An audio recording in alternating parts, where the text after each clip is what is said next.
Yes! Nakatuto kayo ngayon dito sa PGT Exclusives! Huwag niyong kakalimutan gamitin ang official hashtag for today.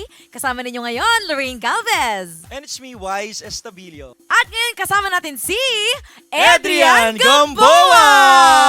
Ang tangkad-tangkad mo! Di ba? Dapat yung pag-enter mo nakaganon kayo. Ay, hindi pala. Oo. Yes. Pero Congratulations, Thank you Adrian. po, thank you. paano mo na-discover talaga? Nung pandemic po kasi wala pong magawa sa buhay. Tapos nanonood lang po ako sa mga internet, sa mga ganun po. Tapos meron po ako nakita na isang babae na ano niya po yung ulo niya, tapos napeplex yung mga katawan niya. Sabi ko, ma-try to, baka makaya ko. Tapos ayun po, nung mga ilang linggo po, nagawa ko po siya. Pero hindi po yung katulad ng kanina. So kumbaga overtime, Opo, ganun. mas naging flexible ka pa lalo. Opo, pag po araw-araw po siya ginagawa. Para kanino mo ba dinededicate to?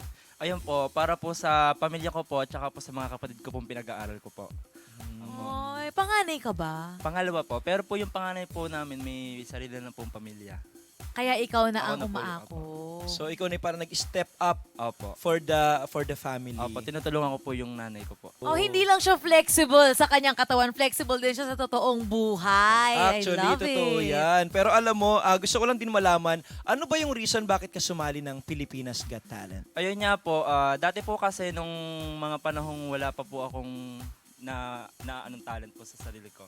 Lagi po ako daisin po ako ng mga bully po dati as in. Tapos sabi ko po sa sarili ko, hindi maaaring hanggang dito lang po ako. Kailangan po may angat ko yung sarili ko.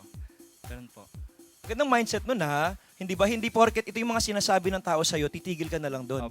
Kailangan may madiscover ka sa sarili mo at patunayan mo para sa sarili mo, hindi para sa kanila. Correct. Kumbaga, tumingin siya sa positives imbes na sa negatives. Kasi yung sa negatives sa likod yun, so gumanto siya. Paano? Ay, Wala po akong Gumanon likod. siya. ang ganda ng post mo na yan. Oh. Pang top model. Yes, I know, right? Diba? At syempre, baka may message ka rin sa ating mga judges na talagang naniwala sa talento mo. Ayun po, una po sa lahat, maraming salamat po sa kay God po. Tapos, ayan po, sa apat pong hurado, maraming salamat din po. At binigyan niyo po ako ng pagkakataon makapasok po sa kompetisyong ito. Maraming salamat po. Yes, talagang hindi hadlang ang mga pagbubuli sa atin noong mga dating panahon. Talaga, eto na si Adrian. Kaya naman mga kapamilya, congratulations sa'yo, Thank you so much. Adrian Gamboa! Gamboa!